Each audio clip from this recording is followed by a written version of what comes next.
Welcome to Jayashree's kitchen. Navratri combo சீரீஸ்ல இன்னைக்கு நம்ம பார்க்க போற ரெசிபி காராமணி சுண்டல், அதுக்கப்புறமா சேமியா கேசரி. எப்படி பண்ணலான்னு பார்க்கலாம் வாங்க.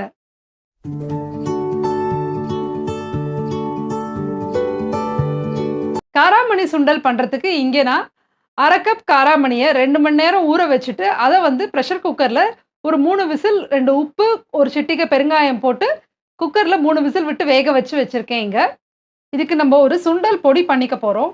இதுக்கு நான் இங்க 1 டேபிள் ஸ்பூன் தனியா, 1 டேபிள் ஸ்பூன் கடலைப்பருப்பு, ஒரு 1/4 டீஸ்பூன் உளுத்தம் பருப்பு,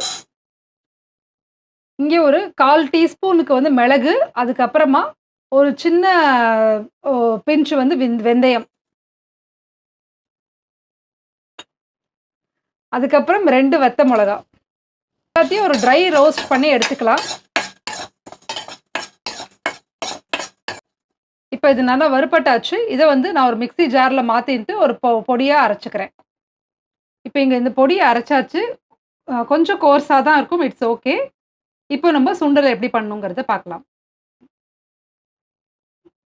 இதில் ஒரு 2 டீஸ்பூன் தேங்காய் எண்ணெய் விட்டுக்கிறேன். கடுகு, கருவேப்பிலை, பெருங்காயம். இப்போ இங்கே நம்ம வேக வச்சு வச்சிருக்கிற காராமணியை தண்ணியெல்லாம் ட்ரெயின் பண்ணிட்டு இதோட சேர்த்துக்கலாம்.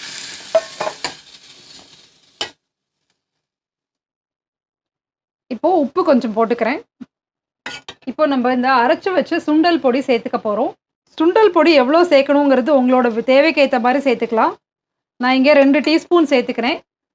பாக்கி பொடி இருந்ததுன்னா இதை வந்து ரசத்துக்கோ இல்லைன்னா கத்திரிக்காய் கறி, பீன்ஸ் கறி, அந்த மாதிரி எதுக்கு வேணாலும் நம்ம வந்து யூஸ் பண்ணிக்கலாம். மிளகு, தனியா இதெல்லாம் வந்து ஒரு நல்ல வாசனை கொடுக்கும். நீங்கள் எந்த சுண்டலுக்கு வேணால் இந்த பொடியை வந்து போட்டுக்கலாம். அவ்வளோதான். இப்போ நம்மளுக்கு இது ரெடியாக எடுத்து இதில் வந்து அடுப்பை ஆஃப் பண்ணிவிட்டு துருவின தேங்காய் ஒரு 3 டேபிள் ஸ்பூன் சேர்த்துருக்கேன். சேர்த்துட்டு இதை மிக்ஸ் பண்ணிக்க வேண்டியதுதான். காராமணி சுண்டல் எப்படி பண்ணுங்கிறத பார்த்தோம். இப்போ சேமியா கேசரி எப்படி பண்ணுங்கிறத பார்க்கலாம் வாங்க.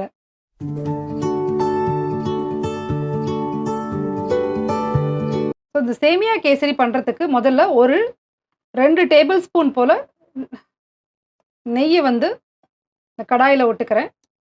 சேமியா கேசரி பண்ணுறதுக்கு நான் வந்து வறுத்த சேமியா எடுத்துட்ருக்கேன்.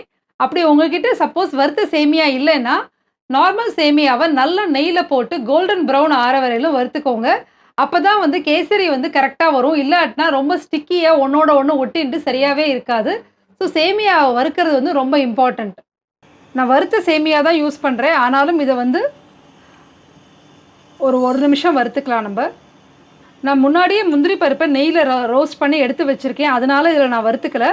அப்படி நீங்கள் முந்திரி பருப்பை ஃபஸ்ட்டு வறுத்துன்ட்டு அதுக்கப்புறம் கூட சேமியாவை இதில் போட்டு வறுத்துக்கலாம். நான் இப்போ இதை ஒரு 1 நிமிஷம் வறுத்துக்கிறேன் நல்லா நெய்யில். 2 டேபிள் ஸ்பூன் நெய் போட்டுட்டு இதை வந்து நான் வறுத்துட்டுருக்கேன். இப்போ இங்கே 2 கப் தண்ணி வந்து இங்கே கொதிச்சுட்டுருக்கு. ஒரு சாஸ்பேனில் வச்சுருக்கேன்.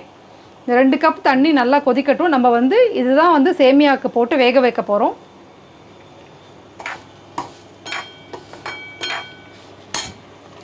தண்ணி நல்லா கொதிச்சாச்சு. அடுப்பை எய்தர் நல்லா சிம்மில் வச்சுக்கோங்க. நீங்கள் பிகினராக இருந்தால் அடுப்பை ஆஃப் பண்ணிவிட்டு இந்த தண்ணியை விடலாம்.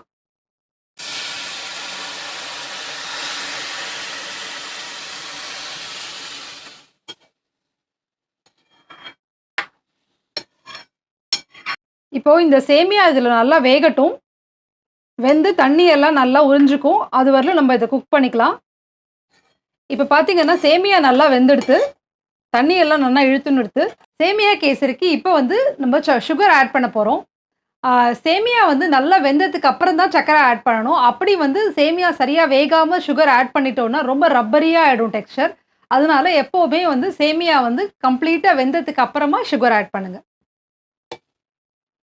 1 கப் சேமியா போட்டதுக்கு நான் வந்து 1 கப் சுகர் சேர்த்துட்டுருக்கேன். உங்களுக்கு கோகோனட் சுகர் வேணும்னா கோகோனட் சுகர் போட்டுக்கலாம். வெல்லம் கூட நான் ட்ரை பண்ணது கிடையாது, ஆனால் கண்டிப்பாக போடலாம், ஒன்றும் தப்பு கிடையாது. இதே மாதிரி பொடிச்ச வெல்லத்தை இப்படியே நீங்கள் வந்து போட்டுக்கலாம். சர்க்கரை போட்ட உடனே நல்லா இலக்கி கொடுக்கும். இது எப்பவும் கேசரி பண்ணுற மாதிரி. இந்த ஸ்டேஜில் நான் கொஞ்சோண்டு கேசரி கலரை வந்து தண்ணி விட்டு வச்சுருக்கேன், அதை வந்து சேர்த்துக்கிறேன். ஃபுட் கலர் வேண்டாட்டினா நீங்கள் சேர்த்துக்க வேண்டாம். இல்லாட்டினா குங்குமப்பூவை கூட கொஞ்சமாக வந்து பாலில் ஊற வச்சுட்டு அதை கூட சேர்த்துக்கலாம், நல்லாவே இருக்கும். சில பேர் கொஞ்சோண்டு மஞ்சள் தூள் கூட ஆட் பண்ணுவாங்க ஃபுட் கலருக்கு பதிலாக, அதுவும் நீங்கள் வேணும்னா சேர்த்துக்கலாம். சேர்த்துக்கிறதா இருந்தால் ஒரு 1/4 டீஸ்பூனுக்கும் கொஞ்சம் குறைச்சலாக சேர்த்துக்கோங்க, சரியாக இருக்கும். பார்த்தீங்கன்னா நம்மளுக்கு வந்து டெக்ஸ்சர் வந்து ரொம்ப தண்ணியாக இருக்கிற மாதிரி இருக்குது. இது இன்னும் ஒரு ஃபியூ மினிட்ஸில் கெட்டியாயிடும். இப்போ இதில் துளியுண்டு ஏலக்காய் தூள் சேர்த்துக்கிறேன். வறுத்து வச்ச முந்திரி பருப்பையும் சேர்த்துக்கிறேன். உங்களுக்கு வேணும்னா இப்போ மேலே ஒரு டேபிள் ஸ்பூன் வரலும் நெய் சேர்த்துக்கலாம். சேமியா கேசரி நம்மளுக்கு ரெடியாக எடுத்து இது கொஞ்சம் ஆறின உடனே நல்லா சேர்ந்து இறுகின்றும். ஸோ அதனால் இந்த மாதிரி டெக்ஸ்சர் இருக்கேன்னு நீங்கள் வந்து இது பண்ணிக்க வேண்டாம். ஆறினத்துக்கு அப்புறமா இது வந்து பர்ஃபெக்டாக நார்மல் கேசரி டெக்ஸ்சர் வந்துடும். நான் உங்களுக்கு காட்டுறேன் அது. இப்போ பார்த்தீங்கன்னா ஒரு 10 மினிட்ஸ் ஆறினத்துக்கு அப்புறம் எப்படி இறுகிடுதுன்னு பாருங்கள்.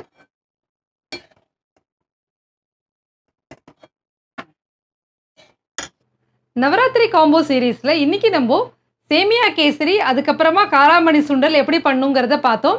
இன்னொரு ஒரு இன்ட்ரெஸ்டிங்கான காம்போ சீரீஸில் உங்களை நான் சந்திக்கிறேன். தேங்க்யூ ஸோ மச் ஃபார் வாட்சிங்.